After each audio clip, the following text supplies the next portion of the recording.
Hello students, आज हम discuss करने वाले हैं अपने इलास्टिसिटी का तीसरा टॉपिक, जिसके अंदर हम बात करेंगे young modulus, share modulus, bulk modulus और साथ ही साथ पॉइजन रेशियो के बारे में। क्या एक्चुअल में ये चीजें होती क्या है, तो इसके कुछ क्वेश्चंस करेंगे एंड देन आफ्टर हम अपना लेक्चर ओवर करेंगे। तो चलिए सबसे पहले हम बात करते हैं यंग मॉडुलस के बारे में।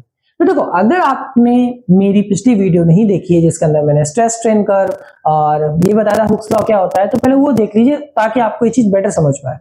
तो देखो, सबसे पहले याद रखना यंग मॉडुलस, इसका नाम से ही पता चल रहा है कि यहां पर हम किसी की, याद रखना मॉडुलस का मतलब होता है कि आप किसी भी मटेरियल की इलास्टिसिटी को चेक कर रहे हो वो कितना इलास्टिक हो सकता है। याद रखना, तो इसीलिए तो यहां पर हम ये कहते हैं कि भाई ये रेशियो होता है किनका, स्ट्रेस का और स्ट्रेन का। याद रखना, मॉडुलस हमेशा रेशियो होता है स्ट्रेस और स्ट्रेन का। क्यों होता है सर स्ट्रेस और स्ट्रेन का रेशियो क्यों होता है? क्योंकि हमें चेक करते हैं कि स्ट्रेस के रेस्पेक्ट में कितना स्ट्रेन जनरेट हो रहा है, यही कहलाता है मॉडुलस। तो अब यहां पर यंग मॉडुलस में क्या डिफरेंट बात आ गई सर? यंग मॉडुलस में क्या डिफरेंस बात आ गई? फिर सब में अलग अलग बात कर रहे हैं हम, यंग मॉडुलस में, शेयर मॉडुलस में, बल्क मॉडुलस में, तीनों में अलग अलग बातें करेंगे।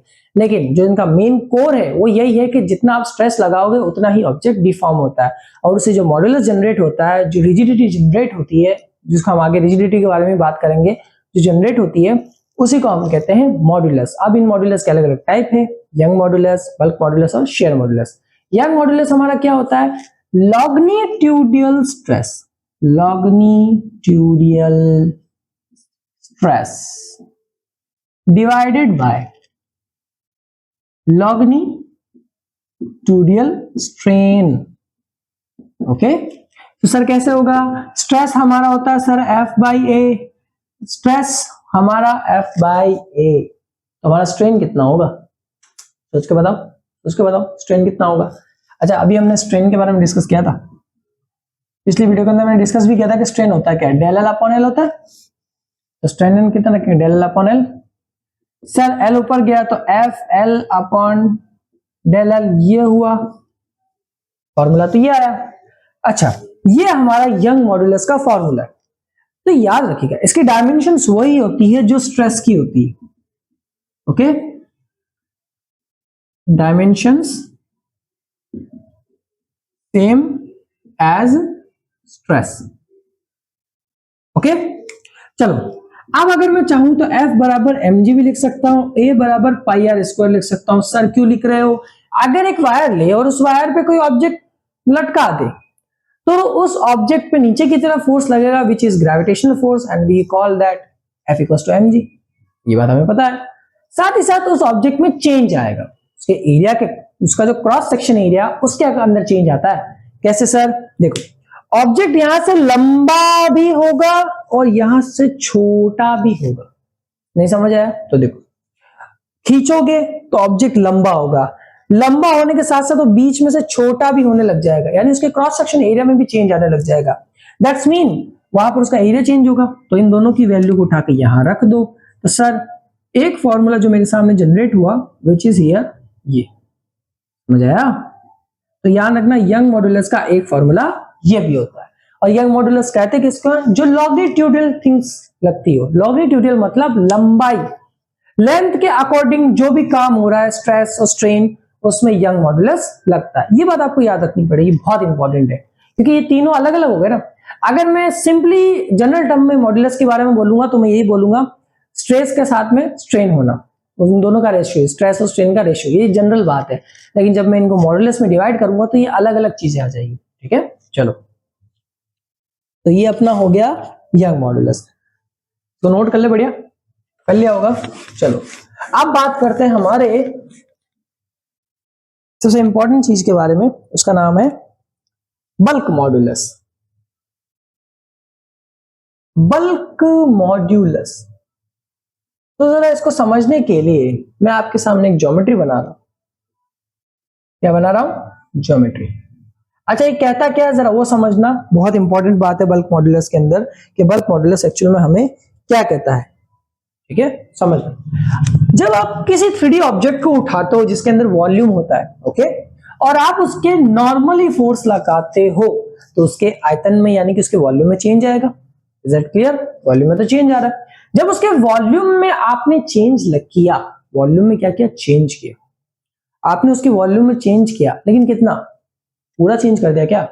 पूरा तो चेंज नहीं कर सकते, लिटिल बिट, बहुत लिटिल बिट। तो इतना लिटिल बिट चेंज होने की वजह से उसका शेप तो चेंज नहीं होगा। मतलब अगर मैं क्यूब लूं और क्यूब पे इतना फोर्स जनरेट कर दूं कि वो 0.1 मीटर स्क्वायर एरिया उसका क्या हो जाए, चेंज हो जाए, तो क्या वो क्यूब सर्कल बन जाएगा?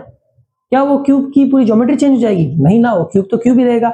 इसका मतलब बल्क मॉडुलस मुझे ये बताता है कि जब आप किसी भी ऑब्जेक्ट पर नॉर्मली कोई फोर्स अप्लाई करते हो तो उसके वॉल्यूम में चेंज जरूर आएगा, लेकिन उसका शेप कभी चेंज नहीं होगा। Point to be noted. Okay, point to be noted कि बल्क मॉडुलस के अंदर जब भी आप नॉर्मली फोर्स अप्लाई करते हो तो फोर्स में चेंज आता है, बट नहीं सॉरी वॉल्यूम में चेंज आता है, बट शेप में चेंज नहीं आता। So is it very good thing for you? And now look at this. मजा आया? मुझे भी आया, बहुत ज्यादा मजा आया मुझे समझाने में आपको। ठीक है, तो सर अब इसको कैसे पढ़ेंगे? आराम से पढ़ेंगे, आराम से ढंग से पढ़ना। ठीक है, वो तो इसको लिखते हैं के से। क्या क्या लिखते हैं सर वो भी बता दो। तो हम यहां पर लिखते हैं भाई normal stress upon volume strain, volumetric strain भी बोल सकते हो।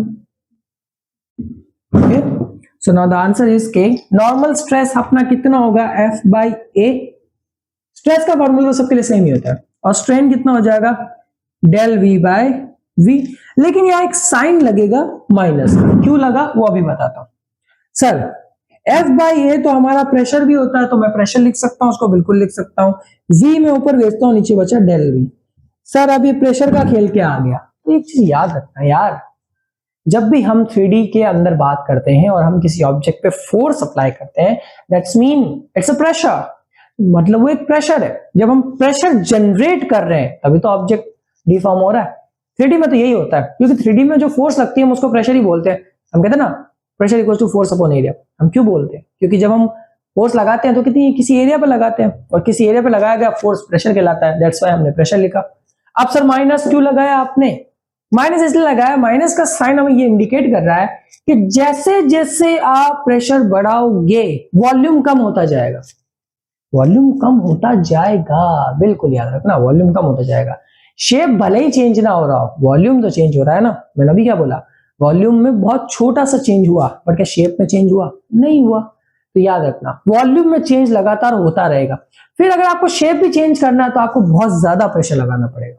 ठीक है, हमारा बल्क मॉडुलस इन सब चीजों को डिनोट करता है। अच्छा के से लिखते हैं, मैं थोड़ा ढंग से बना देता हूं। के याद रखना 1 अपॉन के मेरा कहलाता है कंप्रेसिबिलिटी। ठीक है, चलो I think so you will be understand it. समझ आ गया? चलो, तो ये हमारा बल्क मॉडुलस भी कवर हुआ। अब हम शुरू करते हैं हमारा last and final, the sharing stress. फिर उसके बाद में शेयरिंग मॉडुलस, शेयरिंग मॉड्यूलस। अच्छा, शेयरिंग मॉडुलस अगर आपको नहीं पता, या इसको हम बोलते हैं मॉडुलस ऑफ रिजिडिटी, ये भी बहुत इंपॉर्टेंट चीज है। मॉडुलस ऑफ रिजिडिटी, तो देखो इसको किससे लिखते हैं? इसको लिखते हैं ईटा से। यहां पर हम लिखते हैं shearing stress upon shearing strain. Is it clear? So eta में हम लिखते हैं shearing stress upon shearing strain. Sir क्यों लिख रहे हो, जरा वो भी देखो। तो सर शेयरिंग स्ट्रेस तो मेरा F बाई ए, और शेयरिंग स्ट्रेन मेरा कितना होता है? कितना होता है नहीं पता ना, L बाई कैपिटल L। तो अगर मैं इसको ऊपर भेजूं तो F कैपिटल L और L। आप जानते हो शेयरिंग स्ट्रेस को लिखा जाता है इससे, तो अगर मैं इसका उल्टा करूं तो 1/5 हो जाएगा। तो एक्चुअल में ये मेरा कितना हो जाएगा, A/5। ये मेरे शेयरिंग स्ट्रेस का फॉर्मूला है। और याद रखा कहीं किसी किसी बुक में ये G से भी लिखा जाता है, तो इतना लोड की बात नहीं है। और अगर आप इसको ढंग से देखो तो मैं इसको एक तरीके से और लिख सकता हूं, ईटा इक्वल टू F बाई ए मेरा सिग्मा होता है और नीचे 5।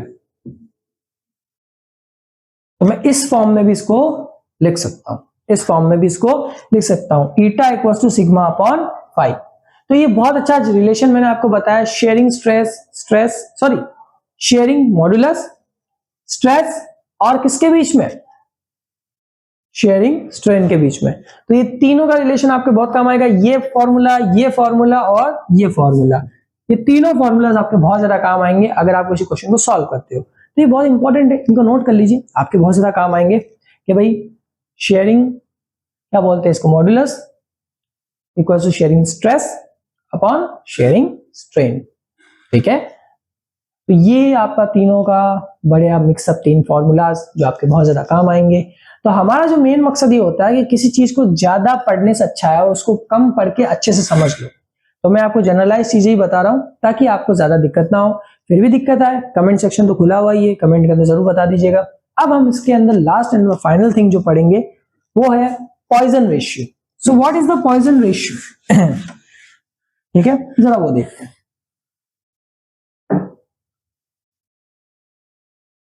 Poisson ratio, let's discuss this. देखो, पॉइजन रेशियो समझने से पहले मैं कुछ चीजों के बारे में डिस्कस करूंगा, जरा ढंग से देखिएगा, बहुत काम आएगी आपके, बहुत ज्यादा काम आएगी, जरा उसको समझ लेना।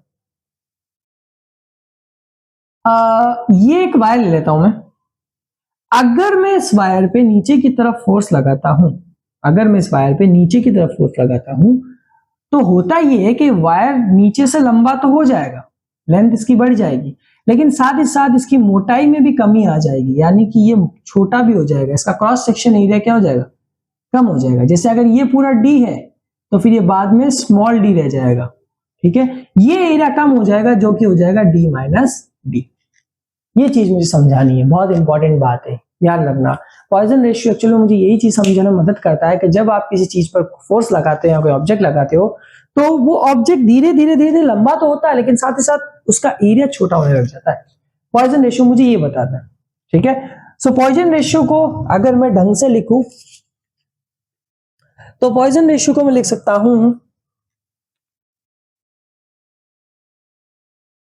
मैं P R equal to, Poisson ratio को सिग्मा से भी लिखा जाता है।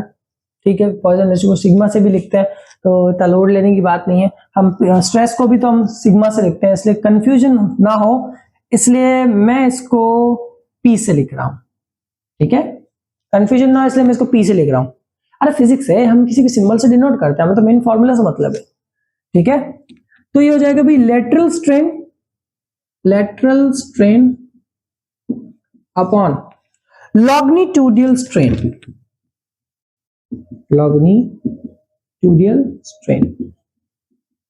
मतलब आपकी मोटाई में कितना परिवर्तन हो रहा है, मोटाई कितनी कम हो रही है, मोटाई में कितना डिफॉर्मेशन हो रहा है और लंबाई में कितना डिफॉर्मेशन हो रहा है, उसी के रेशियो का आप बोलते हो लॉन्गिट्यूडियल स्ट्रेन। तो आपने इसको हम लिख सकते हैं बीटा बाई अल्फा। तो बीटा एक्चुअली मेरा क्या हो गया, लेटरल स्ट्रेन। अब मेरा लेटरल स्ट्रेन क्या था कि भाई मेरा जो चेंज हुआ वो डी हुआ और पहले कितना था, कैपिटल डी, और मेरा ये अल्फा कितना हुआ कि पहले मेरी लेंथ थी कैपिटल एल, फिर कितनी होगी, स्मॉल एल, उठा के रख दो यहां पर।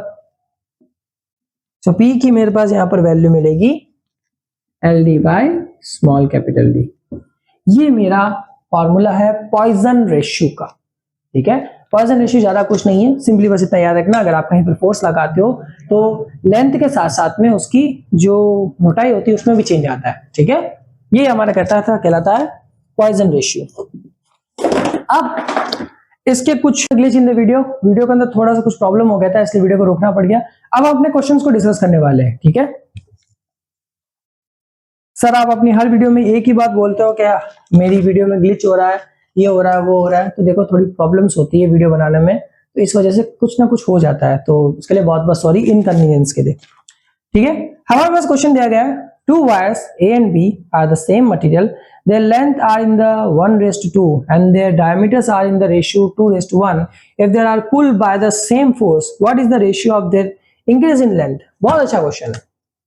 हमसे कहा गया है कि भाई ये बताओ कि del L by del B कितना होगा। अच्छा, ये क्यों पूछा है, जरा वो समझते हैं।